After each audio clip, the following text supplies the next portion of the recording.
আমি এখন দাঁড়িয়ে আছি কেরানীগঞ্জের রূপালী ব্যাংকের জিঞ্জিরা শাখার সামনে। নাবিলা, আপনি জানেন যে এরই মধ্যে 3 জনকে এখান থেকে উদ্ধার করে আইনশৃঙ্খলা বাহিনীর সদস্যরা তাদের হেফাজতে নিয়ে গিয়েছেন এবং সেই 3 ডাকাতকে তারা জিজ্ঞাসাবাদ করছেন।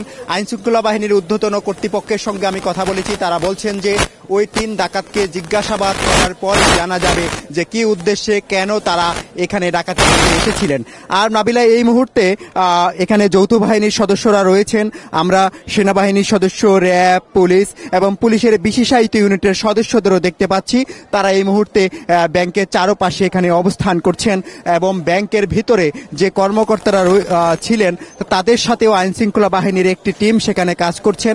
আপনি জানেন যে যেহেতু 3.5 ঘন্টারও বেশি সময় ধরে এখানে ব্যাংক কর্মকর্তারা অবরুদ্ধ ছিলেন এবং ডাকাতরা ভিতরে অবস্থান করছিলেন, সুতরাং আইনশৃঙ্খলা রক্ষাকারী বাহিনীর সদস্যরা স্বাভাবিকভাবেই দেখার চেষ্টা করছেন, বোঝার চেষ্টা করছেন যে ভিতরে কি কি আলামত তারা রেখে গেছেন।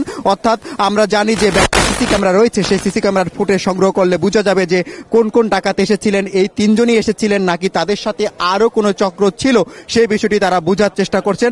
তবে আমি যতটুকু জানতে পেরেছি যে ভিতরে এই 3 ডাকাতি প্রবেশ করেছিল এবং তাদের সাথে আরেকটি চক্র বাহিরে অবস্থান করছিল। তারা যখন আইনশৃঙ্খলা বাহিনীর অভিযানের সংবাদ পেয়ে তারা এখান থেকে সরে গিয়েছে।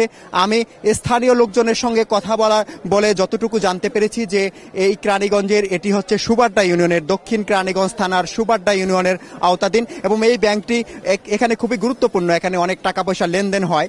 সপ্তাহের শেষ দিন এই বিকালবেলা এই 3 ডাকাত কি উদ্দেশ্যে কেন এসেছেন সেই বিষয়টি নিয়ে তারাও শঙ্কিত হয়েছেন যে ব্যাংকের নিরাপত্তা কিভাবে বিধান করা হবে। তবে স্থানীয় লোকজন একটি বিষয়ে আইনশৃঙ্খলা বাহিনীকে ধন্যবাদ জানিয়েছেন যে কোনো ধরনের সহিংসতা ছাড়া বিনা রক্তপাতে শুধুমাত্র আশ্বাসের মাধ্যমে কৌশল অবলম্বন করে 3 ডাকাতকে যে 3 ঘন্টার মধ্যে গ্রেপ্তার করা গেছে, এজন্য এলাকাবাসী বিষয়টিকে সাধুবাদ জানিয়েছেন।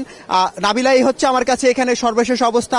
এখানে ব্যাংকে যে অভিযান চলছে, আলামত সংগ্রহ অভিযান চলছে, সেই সংগ্রহ করার পরে আইনশৃঙ্খলা বাহিনীর ঊর্ধ্বতন কর্মকর্তারা আমাদের সাথে কথা বললে এ বিষয়ে আপনাকে আরো বিস্তারিত জানাতে পারবো।